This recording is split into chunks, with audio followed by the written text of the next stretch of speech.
ಆತ್ಮೀಯ ಥಿಯಾಸಫಿ ಬಂಧುಗಳೇ,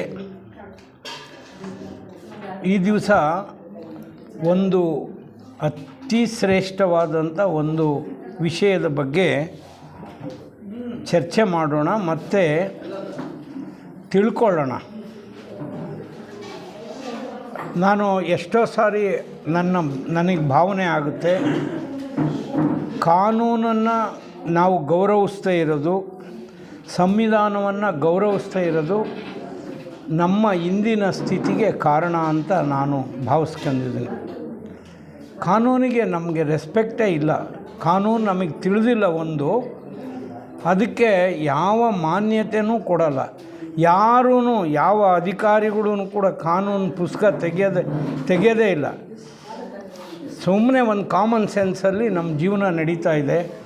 ಅದಕ್ಕೋಸ್ಕರ ಈ ಗ್ಲೋಬಲ್ ವಾರ್ಮಿಂಗ್ ಆಗಲಿ ಇಂಥದ್ದೆಲ್ಲ ಯಾಕೆ ಎದುರಿಸ್ತಾ ಇದ್ದೀವಿ ಅಂದರೆ, ನಾವು ಸರಿಯಾದಂತಹ ಜೀವನ ಕ್ರಮಬದ್ಧವಾಗಿ ನಾಗರಿಕರಾಗಿ ಸರಿಯಾದ ಜೀವನ ಮಾಡ್ತಾ ಇಲ್ಲ. ಅದಕ್ಕೋಸ್ಕರನೇ ಈ ಎಲ್ಲ ಕಷ್ಟಗಳು. ಇವತ್ತು ನಾನು ಸಾಂವಿಧಾನಿಕ ಕರ್ತವ್ಯಗಳ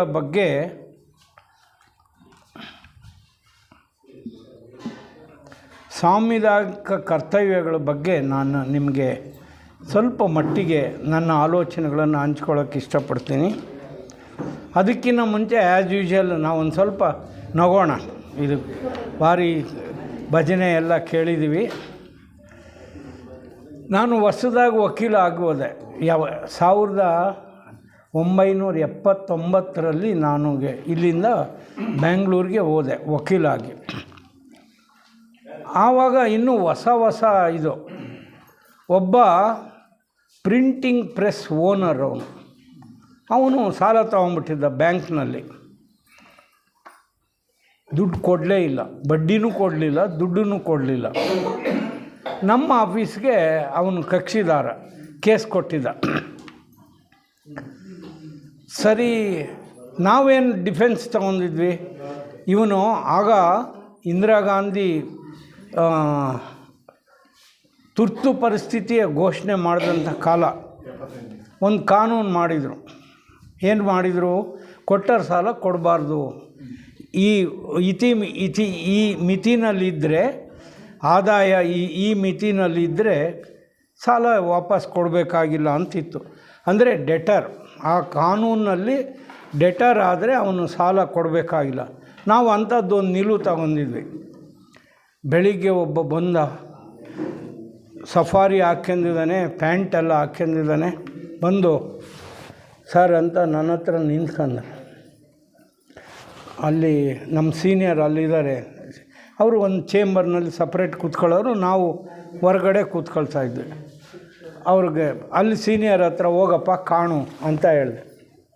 ಅವನು ಹಿಂಗೇ ಹೋದ, ಒಳ್ಳೆ ಸಫಾರಿ ಹಾಕ್ಯಂದು ಹಿಂಗೆ ಹೋದ. ಏನಪ್ಪ ಅಂತಂದ್ರೆ ನಮ್ಮ ಸೀನಿಯರ್, ಏನು ಅಂತ. ಅದೇ ಸಾರ್, ನಮ್ಮದು ಡೆಟ್ ರಿಲೀಫ್ ಕೇಸ್ ಇದೆಯಲ್ಲ. ಹಾಂ, ಡೆಟ್ ರಿಲೀಫ್ ಕೇಸ್ ಇದೆ. ಏನಂತ ಸ್ಟ್ಯಾಂಡ್ ತೊಗೊಂಡಿದ್ಯಾ ನೀನು? ನಾನು ಸಾಲಗಾರ, ಕೊಟ್ಟರ ಸಾಲ ಕೊಡೋಕ್ಕಾಗಲ್ಲ ಅಂತ. ಅಲ್ಲಪ್ಪ, ನೀನು ಹಿಂಗೆ ಬಂದರೆ ಜಡ್ಜ್ ನೋಡಿದ ತಕ್ಷಣವೇ ಅಂದ್ಕೊಂತಾರೆ ನೀನೇನಾರು ಹೇಳು ನಿನಗೆ ಅಂತಾರೆ. ಸರಿಯಾಗಿ ಬರೋಗೆ ಹೋಗು ಅಂತಂದು. 2 ವಾರ ಆದಮೇಲೆ ಬರ್ತಾನೆ ಕೈ ಕಟ್ಕೊಂಡು ತಲೆ ಬಾಗಿಸಿ ಕೊಟ್ಟ ಬೆಳೆಸ್ಕೊಂಡಿದ್ದಾನೆ. ಮತ್ತೆ ಸಿಗೋಲ್ಲ. ಏನು ಇದು ಹೆಂಗಿದ್ದಾನೆ? ನಾವು ಡ್ರಾಮಾ ಅಂತ ಹೇಳ್ತೀವಿ. ಈ ನಿಜ ಜೀವನದಲ್ಲೇ ಡ್ರಾಮಾ ನಡೀತಾ ಇರುತ್ತೆ. ಆಮೇಲೆ ಬಂದ, ಏನು ನಾನೇ ಪ್ರಿಂಟಿಂಗ್ ಪ್ರೆಸ್ ಓನರು ಸಾರ್, ಈಗ ಹಿಂಗಾಗಿ ಬಂದಿದ್ದೀನಿ ಅಂತ ಅಂದ.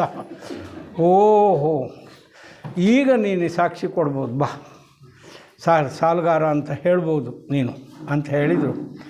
ನಮ್ಮ ವಕೀಲರು ಹೇಳಿದರು. ಸೊ ಆ ಕೇಸ್ ತೀರ್ಮಾನ ಆಯಿತು. ಅದಾಯಿತು ಕಾನೂನು ಪ್ರಕಾರ. ಮೂಲಭೂತ ಕರ್ತವ್ಯಗಳನ್ನು ಸಂವಿಧಾನ ಅಂದರೆ ಏನು ಅಂತ ತಿಳ್ಕೊಬೇಕು ಮೊದಲು.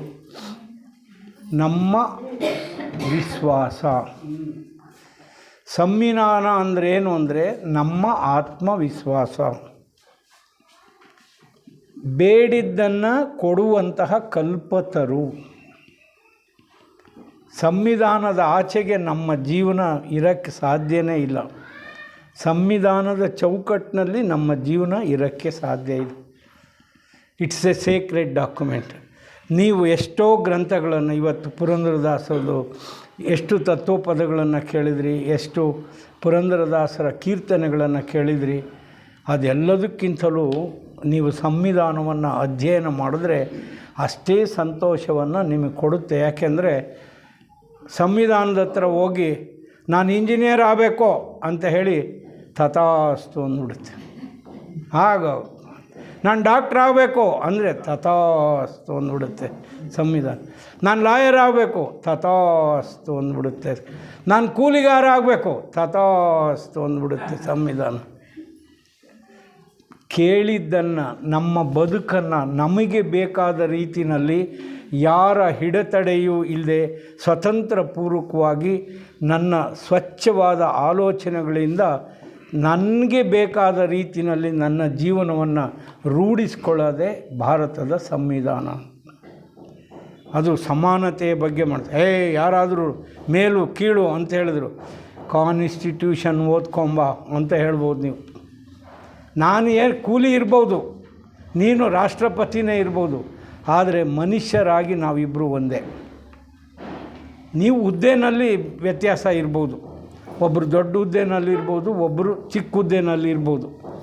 ಒಂದು ಹೈಸ್ಕೂಲ್ನಲ್ಲೇ ಒಬ್ಬರು ಪ್ರಿನ್ಸಿಪಾಲ್ರಾಗಿರ್ಬೋದು, ಹೆಡ್ ಮಾಸ್ಟರ್ ಆಗಿರ್ಬೋದು, ಇನ್ನು ಉಳಿದಿರೋರು ಅಸಿಸ್ಟೆಂಟ್ ಮಾಸ್ಟರ್ ಆಗಿರ್ಬೋದು, ಕೆಲವರು ಗುಮಾಸ್ತರುಗಳು ಇರ್ಬೋದು, ಕಸ ಹೊಡೆಯೋರು ಇರ್ಬೋದು, ಅಡುಗೆ ಮಾಡೋರು ಇರ್ಬೋದು. It's possible. ಆದರೆ ಅವರೆಲ್ಲ ಮನುಷ್ಯರು ಅನ್ನುವಂಥದ್ದು. ಮನುಷ್ಯರು, ಮಾನವೀಯತೆಯ ಬಗ್ಗೆ ಮಾತಾಡೋ ಅಂಥದ್ದು ಭಾರತದ ಸಂವಿಧಾನ. ಸಮಾನತೆಯ ಬಗ್ಗೆ, ವ್ಯಕ್ತಿ ಸ್ವಾತಂತ್ರ್ಯದ ಬಗ್ಗೆ, ವ್ಯಕ್ತಿ ಗೌರವದ ಬಗ್ಗೆ, ಸಾಮಾಜಿಕ ನ್ಯಾಯದ ಬಗ್ಗೆ ಹೇಳೋ ಅಂಥದ್ದು ಭಾರತದ ಸಂವಿಧಾನ. ಅದಕ್ಕಾಗಿ ನಾವೆಲ್ಲ ಭಾರತದ ಪ್ರಜೆಗಳು ಅದನ್ನು ಅನಿವಾರ್ಯವಾಗಿ ನಾವು ತಿಳ್ಕೊಳ್ಳೇಬೇಕು. ಆದರೆ ನಾವು ಅದನ್ನು ತಿಳ್ಕೊಳ್ಳೋಕ್ಕೆ ಹೋಗ್ತಾ ಇಲ್ಲ.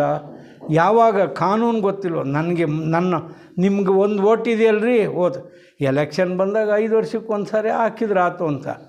ವೋಟ್ ಅಂದರೆ ಏನು, ನಿಮ್ಮನ್ನು ಯಾವ ಸ್ಥಿತಿನಲ್ಲಿ ಇಡುತ್ತೆ, ಸಮಾಜದಲ್ಲಿ ಯಾವ ಸ್ಥಿತಿ. ರಾಷ್ಟ್ರಪತಿಗೂ ಒಂದೇ ಓಟು, ಸಾಮಾನ್ಯ ಮನುಷ್ಯನಿಗೂ ಒಂದೇ ಓಟು.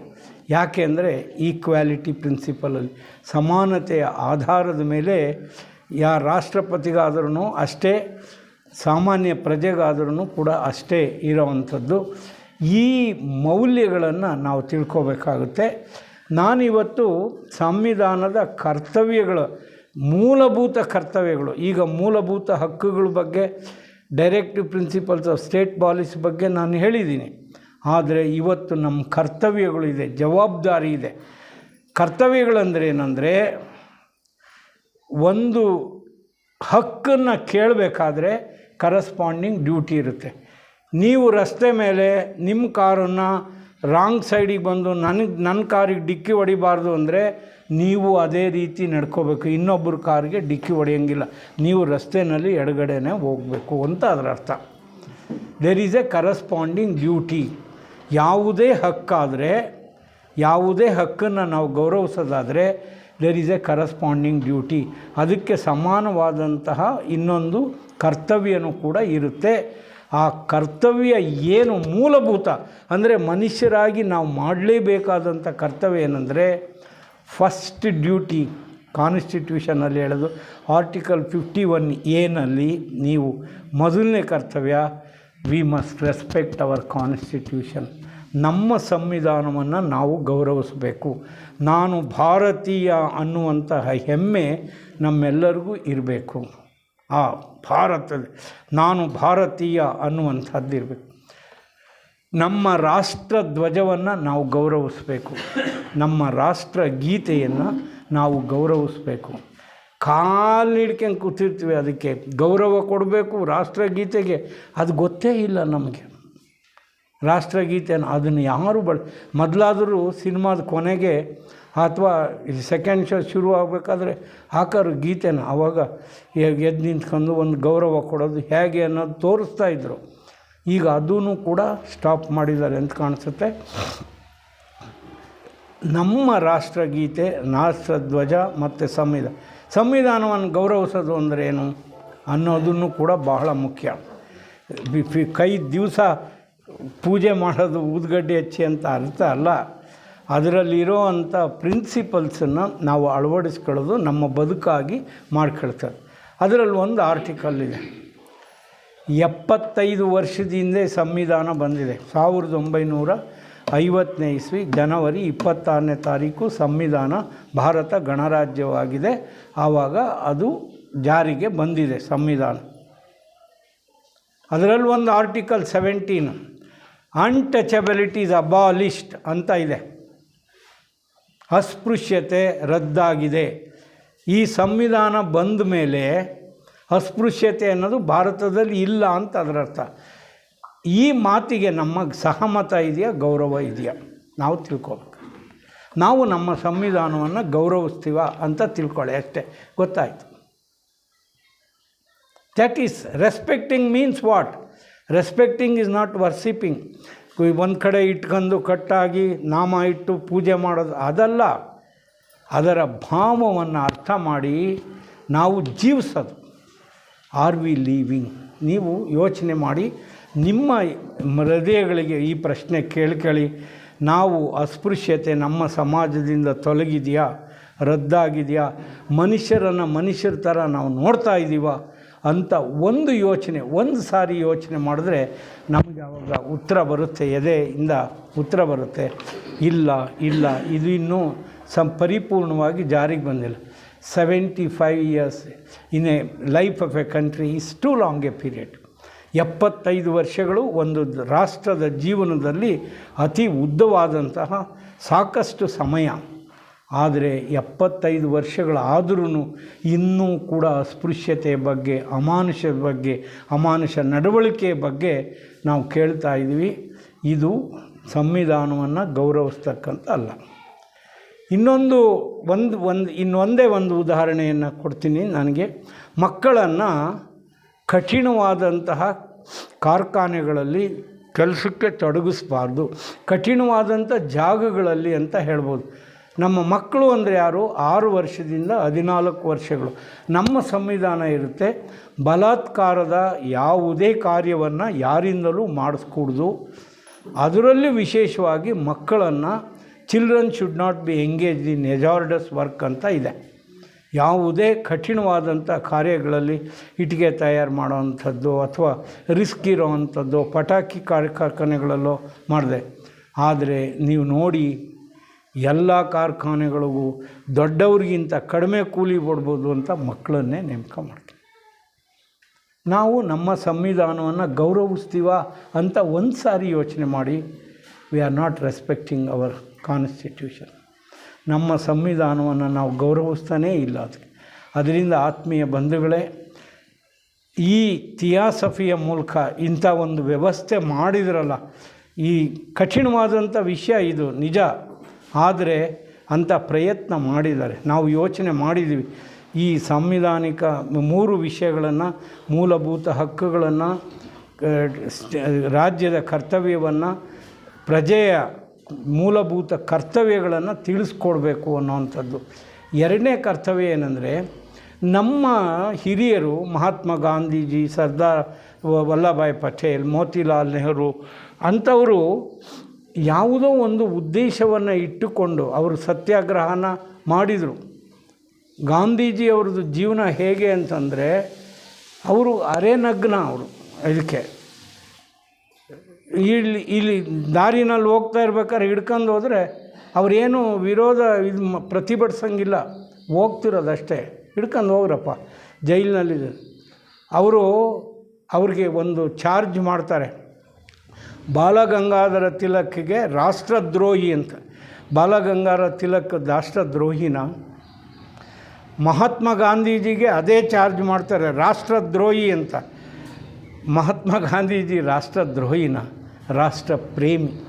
ರಾಷ್ಟ್ರಪ್ರೇಮಿ ಬಾಲಗಂಗಾಧರ ತಿಲಕ್ ಆಗಲಿ, ಸರ್ದಾರ್ ವಲ್ಲಭಾಯ್ ಪಟೇಲ್ ಆಗಲಿ, ಮಹಾತ್ಮ ಗಾಂಧೀಜಿ ಆಗಲಿ, ಅವರೆಲ್ಲ ರಾಷ್ಟ್ರಪ್ರೇಮಿಗಳು.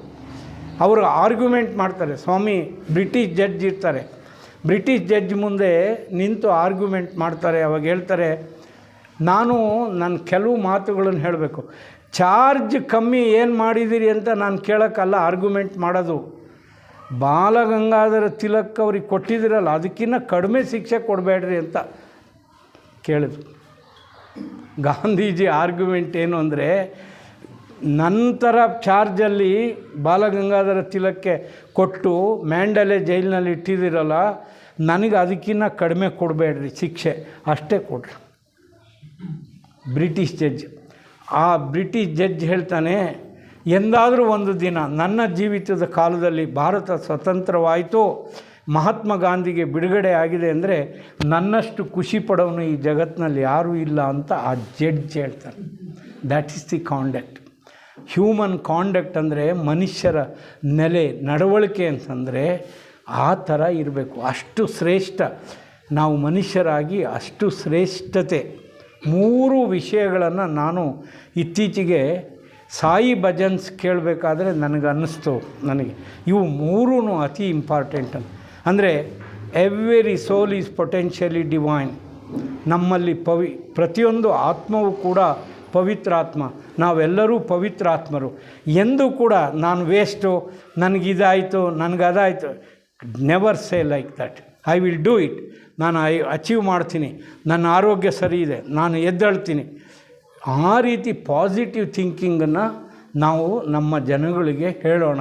ನಾವು ಸಾಧ್ಯ ಇದೆ, ಯಾಕಾಗಲ್ಲ, ನಾವು ಪ್ರಯತ್ನ ಮಾಡ್ತೀವಿ, ವಿ ವಿಲ್ ಅಚೀವ್ ದಿಸ್ ಅನ್ನುವಂಥ ಒಂದು ಮನೋಭಾವನೆ. ಅದಕ್ಕೆ ದಿವ್ಯತೆ ಅಂತ ಕರೀತಾರೆ. We are all divine by our nature, we are all divine. ನಾವು ದಿವ್ಯರು, ದಿವ್ಯ ಸ್ವರೂಪರು. ನಮ್ಮಲ್ಲಿ ದಿವ್ಯತೆ, ಪವಿತ್ರತೆ ಒಳಗಡೆ ಅಡಗಿದೆ, ಆದರೆ ಅದನ್ನು ಪ್ರಕಟಗೊಳಿಸಿಲ್ಲ, ತಿಳಿಸ್ಕೊಡ್ತಾ ಇಲ್ಲ. ನೀವು ದಿವ್ಯರು ಅಂತ ಹೇಳ್ಕೊಡೋದು ಕೂಡ ಕಷ್ಟ ಆಗಿದೆ. Every soul is potentially divine. ಇದು 1ನೇ ವಿಷಯ. ನೆಕ್ಸ್ಟು ಏನಂದರೆ ಜ್ಞಾನ ಅಂತ ಹೇಳ್ತಾರೆ. ಬೆಳಕು ಇದು. ಇವು 3: ದಿವ್ಯ ಬೆಳಕು, ಜ್ಞಾನದ ಬೆಳಕು, ಇದಕ್ಕೆ ಪ್ರೇಮದ ಬೆಳಕು. ಅದಕ್ಕೆ ನೆಕ್ಸ್ಟು ಜ್ಞಾನ ಅಂದ್ರೇನು ಅಂದರೆ, ಈಗ ನಾವೆಲ್ಲ ಏನು ಯೋಚನೆ ಮಾಡ್ತೀನೋ, ಸೈಟಿನ ಬಗ್ಗೆ ಮಾಡಲಿ, ನನ್ನ ಮಗ ಇಂಜಿನಿಯರ್ ಆಗಿದ್ದಾನೆ, ಡಾಕ್ಟ್ರ್ ಆಗಿದ್ದಾನೆ, ಇದೆಲ್ಲವೂ ಅಜ್ಞಾನದ ವ್ಯಾಪ್ತಿನಲ್ಲಿ ಬರುತ್ತೆ. ಇದೆಲ್ಲವೂ ಕೂಡ ಅಜ್ಞಾನ ಅಂತ ಹೇಳುತ್ತೆ. ಆಧ್ಯಾತ್ಮಿಕ ಜೀವಿ ಮಾಡಿದ್ರೆ ಭಗವಂತನ ಜೊತೆಗೆ ಕನೆಕ್ಷನ್ ಒಂದು ಮಾತ್ರ, ಪ್ಯೂರಿಟಿ ಅಷ್ಟು. It's a pure love, not expecting anything from anybody. ಯಾರಿಂದನೂ ಯಾವ ನಿರೀಕ್ಷೆಯೂ ಇಟ್ಟುಕೊಳ್ಳದೆ, ನನಗೆ ನನ್ನ ಮಗ ಹಿಂಗೆ ಸಾಕ್ತಾನೆ, ಸೊಸೆ ಹಿಂಗೆ ಸಾಕ್ತಾರೆ, ಅವರು ಸರಿಯಾಗಿ ನೋಡದೇ ಇದ್ದರೆ ನಮಗೆ ದುಃಖ ದುಃಖ ದುಃಖ ದುಃಖ. ಅದಕ್ಕೋಸ್ಕರ ಅವ್ರು ಹೇಳ್ತಾರೆ, have connection with how to live after 70 ಅಂತಲೇ ಒಂದು ಬರುತ್ತೆ. 70 ವರ್ಷ ಬದುಕಿರೋರು ನಮ್ಮ ಹಿರಿಯರು ಬೇಕಾದಷ್ಟು ಜನ ಇದ್ದಾರೆ. ಆವಾಗ 70 ವರ್ಷದ ನಂತರ ಜೀವಿಸೋದು ಹೇಗೆ ಅಂತ ಅದರಲ್ಲಿ ಹೇಳ್ತಾರೆ, ಟಿಪ್ಸ್ ಕೊಡ್ತಾರೆ. ಅದನ್ನು ನೀವು ನೋಡಿದ್ರೆ ನಿಮಗೆ ಗೊತ್ತಾಗುತ್ತೆ. ಪದ್ಯ ಬರೆದಿರೋರಿದ್ದಾರೆ, ಯಾವಾಗಲೂ ಓದ್ತಾ ಇರೋರಿದ್ದಾರೆ, ಆ್ಯಕ್ಟಿವ್ ಆಗಿರೋರಿದ್ದಾರೆ, ಬೇಕಾದಷ್ಟು ಸಾಧನೆಗಳನ್ನು ಮಾಡಿರೋ ಅಂಥವರು 70 ನಂತರ ಮಾಡಿರೋರಿದ್ದಾರೆ. ಆ ವರ್ಗದಲ್ಲಿ ನಾವು ನಮ್ಮನ್ನು ಗುರುತಿಸ್ಕೋಬೇಕು. ಇದಕ್ಕೆ ನನ್ನ ಕೈಲಿ ಏನಾಗುತ್ತೆ, ನಂಗೆ ಏಜ್ ಆಯ್ತಪ್ಪ ಅನ್ನುವಂಥ ಲೆಕ್ಕಾಚಾರನ ಇರಬಾರ್ದು. ನಾಳೆ ಹೋಗಲಿ, ನಾಳೆ ದೇವ್ರಿಗೆ ಇಷ್ಟ ಇದ್ದರೆ, ಇಲ್ಲ ನಿನ್ನ ಚಾಪ್ಟರ್ ಕ್ಲೋಸ್ ಆಯ್ತಪ್ಪ, ನಾಳೆ ನೀನು ಬರಬೇಕು, ನಾನು ಕರ್ಕೊತೀನಿ ಅಂತಂದ್ರೆ ಕರ್ಕೊಳ್ಳಿ. ಅದಕ್ಕೇನು ನಾವು ಮಾಡೋಕ್ಕಾಗಲ್ಲ.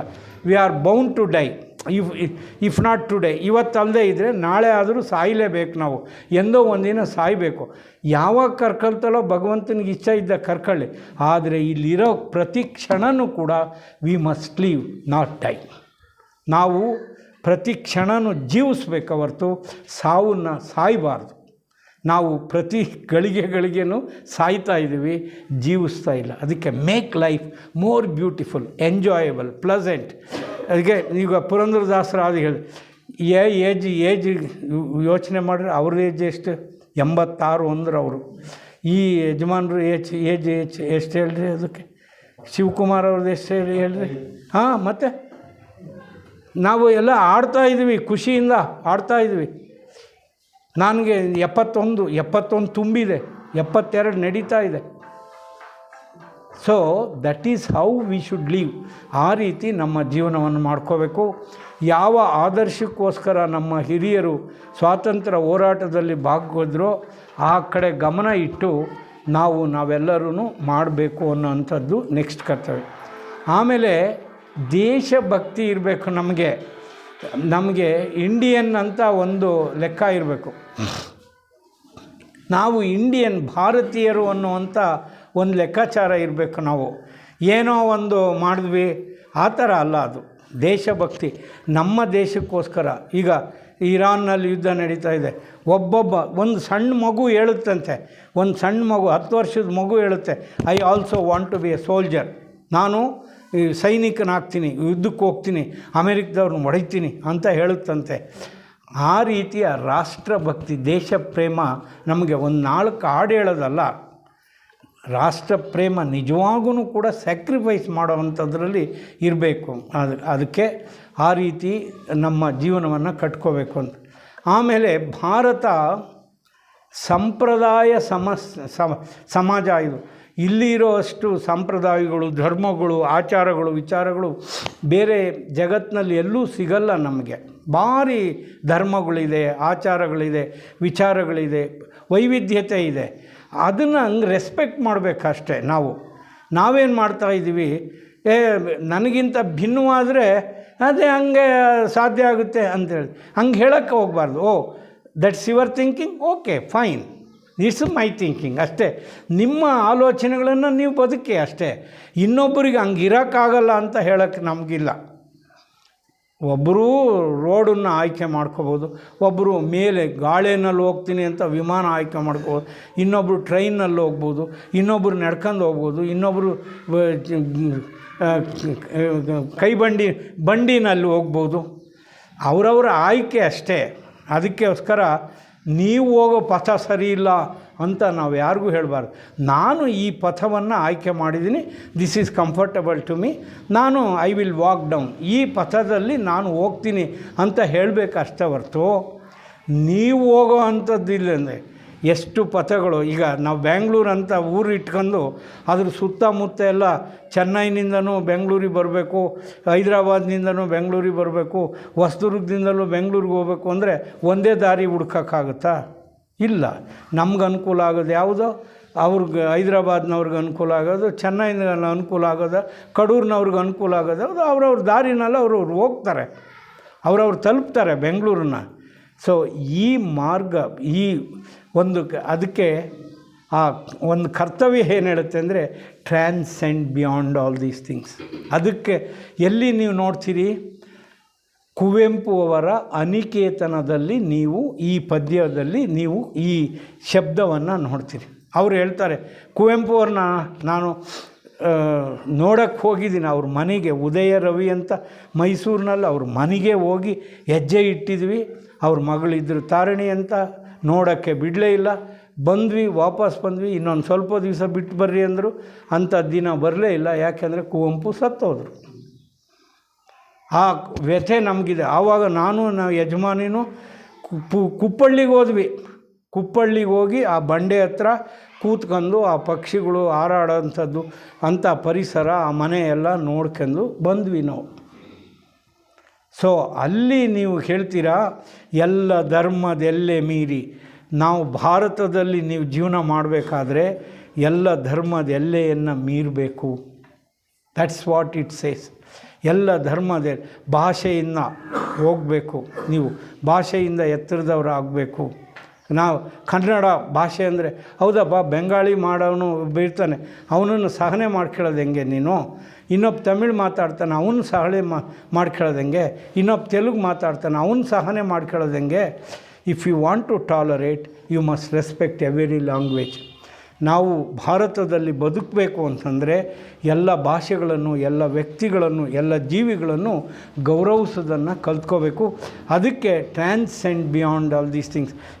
ಇದನ್ನು ದಾಟಿ ಹೋಗ್ರಿ, ನಿಮ್ಮ ಮನಸ್ಸನ್ನು ಎತ್ತರ ಮಟ್ಟಕ್ಕೆ ಕೊಂಡೊಯ್ಯಿರಿ ಅಂತ ಭಾರತದ ಸಂವಿಧಾನ ಒಂದು ಮೂಲಭೂತ ಕರ್ತವ್ಯವಾಗಿ ಇಟ್ಟಿದೆ. ಇದು ನಮ್ಮ ಕರ್ತವ್ಯ. ಏನೋ ಒಂದು ಹೇಳಿಕೆಂದು ಕೇಳಿದ್ವಿ ಅನ್ನೋ ಅಂಥದ್ದಲ್ಲ.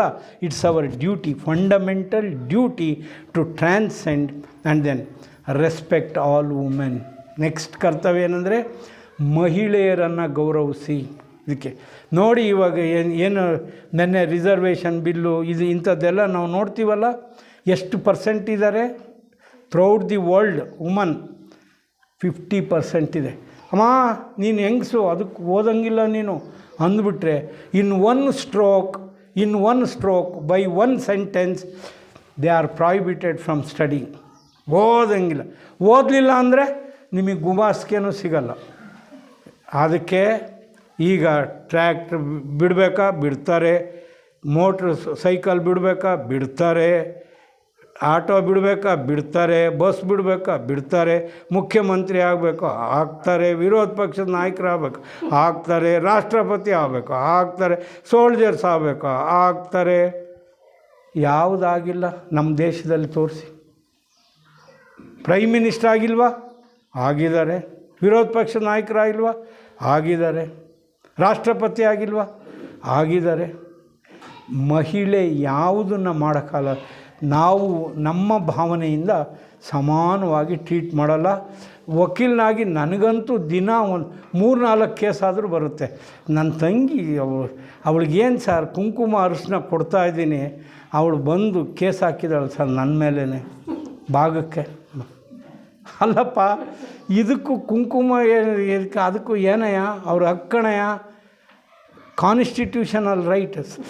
ಒಂದು ಕಾಯ್ದೆ ಮಾಡಿ ಹಕ್ಕು ಕೊಟ್ಟಿದ್ದಾರೆ ಕಣಯ್ಯ, ಅದಕ್ಕೋಸ್ಕರ ಕೇಳ್ತಾ ಇದ್ದಾರೆ. ನಿನಗೆ ದಾನ ಕೊಡು ಅಂತ ಕೇಳ್ತಾ ಇಲ್ಲ, ಹಕ್ಕಾಗಿ ಕೇಳ್ತಾ ಇದ್ದಾರೆ. ಗಂಡು ಮಗ ನೀನು ತಮ್ಮನೋ ಅಣ್ಣನೋ ಆದರೆ ಭಾಗ ಮಾಡ್ಕೊಳ್ಳಲ್ವ? ಅದೇ ರೀತಿ ಹೆಣ್ಮಕ್ಳು ಸೇರಿದ್ದಾರೆ. What is wrong in it? ಇದನ್ನು ಸಹನೆ ಮಾಡೋಕ್ಕೆ ನಮಗೆ ಸಾಧ್ಯ ಆಗ್ತಾ ಇಲ್ಲ. ಇದು ಇಲ್ಲ. ಸೊ ಅದರಿಂದ ನಾವು ಇದನ್ನು ಹೋಗಬೇಕು. ಏನಕ್ಕೆ ಮಾಡಬೇಕು ಅದಕ್ಕೆ ಅಂತಂದರೆ ಸೈಂಟಿಫಿಕ್ ಟೆಂಪರ್. ನಾವು ವೈಜ್ಞಾನಿಕ ಮನೋಧರ್ಮವನ್ನು ಬೆಳೆಸ್ಕೋಬೇಕು. ನಾವೆಲ್ಲರೂ ವೈಜ್ಞಾನಿಕ ಮನೋಧರ್ಮ, ಸೈಂಟಿಫಿಕ್ ಟೆಂಪರ್ ಅಂತ ಹೇಳ್ತಾರೆ. ಅದಕ್ಕೆ ಏನು ಅಂದರೆ ಯಾವುದನ್ನು ಕಾರಣ ಮೌಢ್ಯತೆಯಿಂದ ಯಾವುದನ್ನು ಒಪ್ಪಬೇಡಿ. ಅದಿರ್ಬೋದು, ರಿಲಿಜಿಯಸ್ ಬಿಲೀಫ್ ಇರ್ಬೋದು. ಈಗ ನನ್ನೇ ತಗೊಳ್ಳಿ, ನಮ್ಮಪ್ಪ BSc ಓದಿದ್ದೀನಿ ಕಣಪ್ಪ, ನೆಕ್ಸ್ಟು B.Ed ಓದ್ತೀನಿ ಅಂತಂದರೆ ಅದೇನೋ ನನಗೆ ಗೊತ್ತಾಗಲ್ಲ. ಸೋಮಸಂದ್ರಕ್ಕೆ ಹೋಗೋಣ, ಹನುಮಂತೇವ್ರ ಅಪ್ಪನೇ ಕೇಳ್ತೀವಿ, ಅದು ಎಲ್ಲಿ ಹೋಗುತ್ತೆ ಅಂದು ಹೋಗಪ್ಪ ಅಂತಂದು. ಅದು ಹೋಗಿ ಕೇಳಿದರೆ ದೇವರು LLB ಹೋಗ್ಬೇಕು ಅಂತ. ನಾನು LLB ಓದಿದೆ. ಆಮೇಲೆ LLB ಹೋಗಿ ಮುಗಿಸಿ ಬಂದೆ ಇಲ್ಲಿಗೆ. ಹೊಸದುರ್ಗದಲ್ಲಿ ಪ್ರಾಕ್ಟೀಸ್ ಮಾಡ್ತಿದ್ದೆ. ಅಪ್ಪ ನನಗೆ 500 ರೂಪಾಯಿ ಸ್ಟೈಫಂಡ್ ದೇವರಾಜ್ ಅರಸ ಕಾಲದಲ್ಲಿ 500 ರೂಪೀಸ್ ಸ್ಟೈಫಂಡ್ ಬರುತ್ತೆ ಕಣಪ್ಪ, ನಾನು ಇನ್ನೊಂದು ಊರಿಗೆ ಹೋಗ್ಬೇಕು ಅಂತ. ಅಂದ್ರೇನು ನನಗೆ ಗೊತ್ತಾಗಲ್ಲ ಕಣಪ್ಪ, ಸೋಮಸಂದ್ರಕ್ಕೆ ಹೋಗೋಣ, ದೇವ್ರು ಕೇಳೋಣ, ದೇವ್ರು ಎಲ್ಲಿ ಹೇಳುತ್ತೆ ಅಂತ. ಅಲ್ಲೋಗಿ ದೇವ್ರು ಕೇಳಿದರೆ ಅದು ಬೆಂಗಳೂರಿಗೆ ಹೋಗ್ಬೇಕು ಅಂತ ಕೊಡ್ತು. ಸೊ ಇಂಥದ್ದು ನಾವು ಇದಕ್ಕೆ ಕಾರಣನ ಹುಡುಕೋಕ್ಕೆ ಕಷ್ಟ ಆಗೋವಂಥ ವಿಷಯ. ಇದನ್ನು ಮೌಢ್ಯ ಅಂತ ಹೇಳೋಕ್ಕಾಗಲ್ಲ. It's my faith of my father. ಆ ಕಾನ್ಸ್ಟಿಟ್ಯೂಷನಲ್ಲಿ ಆ ವರ್ಡ್ ಕೂಡ ಇದೆ. ನಾನು ನೋಡಿದೆ, ಫೇತ್, ನೀವು ನಂಬ್ಕೋಬೋದು ಅಂತ.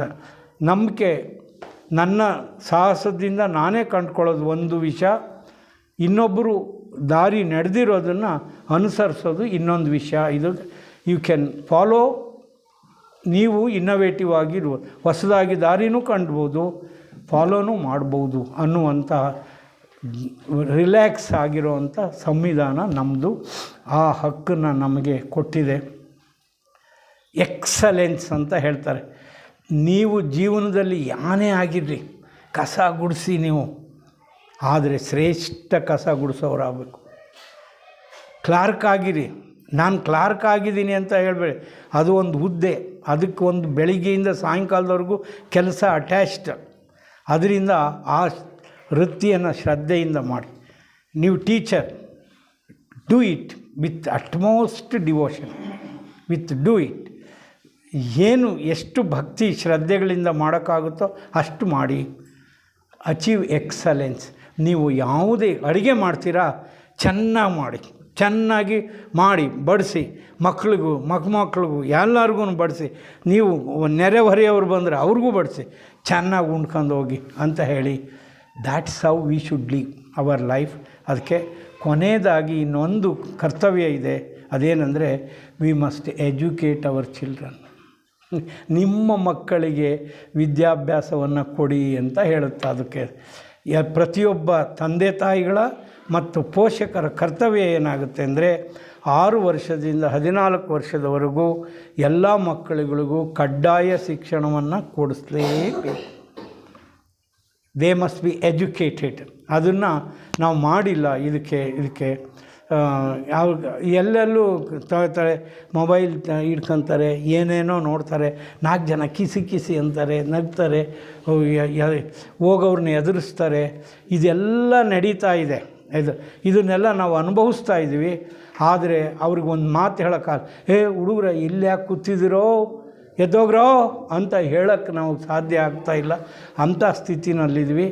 ಅದಕ್ಕೆ ಈ ಎಲ್ಲ ದುಶ್ಚಟಗಳನ್ನು ದೂರ ಮಾಡಬೇಕು ಅಂದರೆ ಶಾಲೆ is the temple of learning. ಆ ಶಾಲೆಗೆ ಗ್ರಂಥಾಲಯಕ್ಕೆ ಕಳಿಸ್ಬೇಕು. ಮನೆಯಲ್ಲಿ ಒಳ್ಳೊಳ್ಳೆ ಪುಸ್ತಕಗಳು, ಮನೆಯಲ್ಲಿ ಒಳ್ಳೆ ವಾತಾವರಣ ನಿರ್ಮಾಣ ಮಾಡಬೇಕು. ಅವ್ರಿಗೆ ಪ್ರೀತಿಯಿಂದ ನಾವು ಕರಿಬೇಕು. ನಮ್ಮ ಮಕ್ಕಳುಗಳನ್ನ ಪ್ರೀತಿಯಿಂದ ಕರಿಬೇಕು. ಮಗು ಬಾ ಓದು ಅಂತ. ಒಂದು ಮಿಸ್ಟೇಕೇ ಮಾಡ್ತಾನೆ. ಆ ಏಜ್ನಲ್ಲಿ ಅಲ್ಲದೆ ಇದ್ದರೆ ಯಾವ ವಯಸ್ಸಿನಲ್ಲಿ ಮಿಸ್ಟೇಕ್ ಮಾಡೋಕ್ಕಾಗುತ್ತೆ? ಅದು ಮಿಸ್ಟೇಕ್ ಮಾಡೋ ಅಂಥ ವಯಸ್ಸೇ. ಲೆಟ್ ದೆಮ್ ಕರೆಕ್ಟ್ ಇಟ್, ಅಷ್ಟೇ ರಿಪೀಟ್ ಮಾಡಬಾರ್ದು. ನೋಡಪ್ಪ ನೀನು ಇಂಥ ತಪ್ಪು ಮಾಡಿದೀಯ, ಆದರೆ ಇದನ್ನು ಇನ್ನೊಂದು ಸಾರಿ ಪುನರ್ಘಟಿಸ್ಬೇಡ. ನೀನು ಅದೇ ತಪ್ಪು ಮಾಡಬೇಡ. ನಾನು ಒಂದು ಸಾರಿ ವಾರ್ನಿಂಗ್ ಕೊಟ್ಟಿದ್ದೀನಿ. ಇವು ಸ್ಟಡಿ, ನಿನಗೇನು ಬೇಕು ಹೇಳು, ನಾನು ತಂದು ಕೊಡ್ತೀನಿ. ನಿನಗೆ ಪೇಪರ್ ಬೇಕಾ, ಪೆನ್ ಬೇಕಾ, ಓದೋಕ್ಕೆ ಮೆಟೀರಿಯಲ್ ಬೇಕಾ, ಏನು ಬೇಕೋ ನಾನು ತೋರಿಸ್ತೀನಿ. ಟೂರ್ ಕರ್ಕೊಂಡು ಹೋಗ್ಬೇಕಾ, ಕರ್ಕೊಂಡು ಹೋಗ್ತೀನಿ ಅಂತ ಹೇಳಿ ನಮ್ಮ ಮಕ್ಕಳನ್ನು ಸರಿಯಾದ ಆಲ್ ದಿಸ್ ಈಸ್ ಎಜುಕೇಷನ್. ನೀವು ಬರೀ ಶಾಲೆಯಲ್ಲಿ ಕಲಿಸೋದೇ ಶಿಕ್ಷಣ ಅಂತ ತಿಳ್ಕೊಬೇಡಿ. ನೀವು ಯಾವುದೋ ಒಂದು ಪರ್ಸಿಗೆ ಕರ್ಕೊಂಡು ಹೋದರೆ ಅದು ಶಿಕ್ಷಣ ಅಂತ ತಿಳ್ಕೊಳ್ಳಿ. ಒಂದು ಗುಡ್ಡಕ್ಕೆ ಕರ್ಕೊಂಡು ಹೋದರೆ ಅದು ಶಿಕ್ಷಣ. ಒಂದು ಹರಿಯೋ ನದಿ ಹತ್ರ ಕರ್ಕೊಂಡು ಹೋದರೆ ಅದು ಶಿಕ್ಷಣ ಅಂತ ತಿಳ್ಕೊಬೇಕು. ಸೊ ಶಾಲೆ ಅನ್ನೋದು ಒಂದು ಜಾಗ ಕಲಿಯೋಕ್ಕಷ್ಟೇ. ಆದರೆ ಪಾಠ ಕಲ್ತ್ಕೊಳ್ಳೋದು ಸಮಾಜದಲ್ಲೇ ಜಾಸ್ತಿಯಾಗಿ ನಾವು ಕಲಿತೀವಿ. ಸಮಾಜದಲ್ಲಿ ಕಲಿಯುವಂಥ ಶಿಕ್ಷಣ ಅದ್ಭುತವಾಗಿರುವಂಥ ಶಿಕ್ಷಣ. ಸೊ ಈ ನಮ್ಮ ಕರ್ತವ್ಯಗಳನ್ನು ನಾವು ಪಾಲಿಸೋಣ. ನಾವೆಲ್ಲರೂ ಕೂಡ ಕನಿಷ್ಠ ಪಕ್ಷ ಥಿಯಾಸಫಿನಲ್ಲಿ ಯಾರು ಆರ್ಟ್ ಮಾಡ್ತಾರೋ, we must try from tomorrow onwards. ನಾವು ನಾಳೆಯಿಂದ ನಾವು ಒಂದು ಪ್ರಯತ್ನ ಮಾಡಬೇಕು. ನನ್ನ ಜೀವನವನ್ನು ಸೊಗಸಾಗಿ ಇಟ್ಕೊಳ್ತೀನಿ, ಯಾವ ಬಾಧೆನೂ ಇಲ್ಲ. ಏನಾದರೂ ಹರಡಿಸಿದ್ರೆ ಐ ವಿಲ್ ಸಾಲ್ವ್ ಇಟ್. ನನಗೆ ಏನಾದರೂ ತೊಂದರೆ ಇದ್ದರೆ, ನನ್ನ ಸರಿಯಾದ ಜೀವನದಲ್ಲಿ ಅಡಚಣೆ ಇದ್ದರೆ ಅದನ್ನು ರಿಮೂವ್ ಮಾಡ್ತೀನಿ. ನಾನು ಶ್ರೇಷ್ಠವಾದ ಜೀವನವನ್ನು ಮಾಡ್ತೀನಿ ಅಂತ ಥಿಯಾಸಫಿ ಬರೋರು ಹೇಳಿದರೆ ಅದು ಸಮಾಜಕ್ಕೆ ತುಂಬ ಉಪಕಾರಿಯಾಗುತ್ತೆ, ಸಹಜೀವನ ಮಾಡೋಕ್ಕೆ ಚೆನ್ನಾಗಾಗುತ್ತೆ ಅಂತ ಹೇಳ್ತಾ ನನಗೆ ಕೊಟ್ಟ ಅವಕಾಶಕ್ಕಾಗಿ ನಿಮ್ಮೆಲ್ಲರಿಗೂ ವಂದಿಸಿ ನಾನು ಮಾತು ಮುಗಿಸ್ತೀನಿ. ನಮಸ್ಕಾರ.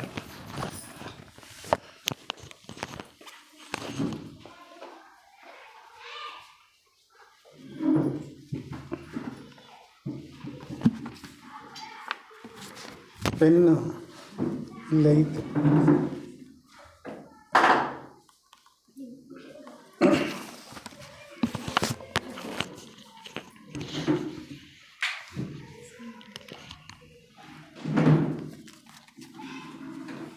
ನ್ಯಾಯಮೂರ್ತಿಗಳಿಗೆ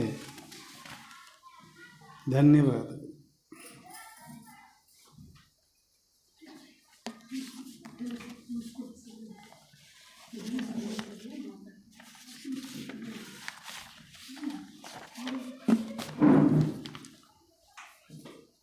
ಯಾರಿಗಾದರೂ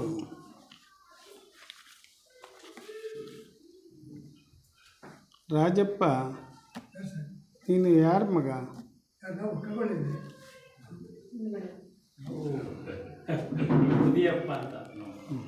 ಕೂತ್ಕೊಳ್ಳಿ. ಯಾರಿಗಾದರೂ ಏನಾದರೂ ಹೇಳೋದಿದೆಯಾ? ಯಾರ ಮನಸ್ಸಲ್ಲಾದರೂ ಏನಾದರೂ ಕೇಳೋದಿದೆಯಾ? ಯಾವ ವಿಷಯವಾಗಿ? ಇವತ್ತಿನ ಗೋಷ್ಠಿಯ ವಿಷಯ.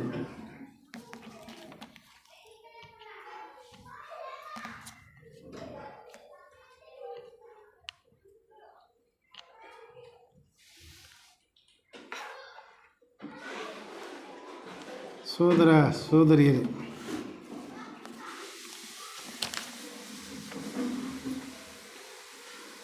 ವಿಶ್ವ ಸೃಷ್ಟಿಯನ್ನು ಕುರಿತು ತಾವು ಅಧ್ಯಯನ ಮಾಡೋದಾದರೆ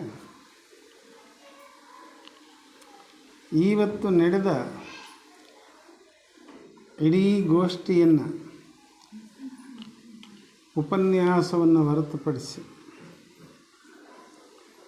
ಲಲಿತ ಕಲೆಗಳು ಅಂತ ಕರೀತಾರೆ. 64 ವಿದ್ಯೆಗಳಲ್ಲಿ ಇವು ಬರ್ತವೆ. ಶಾರದೆಯ ಕೈಯಲ್ಲಿ ವೀಣೆಯನ್ನು ನೀವು ನೋಡಿರ್ಬೋದು.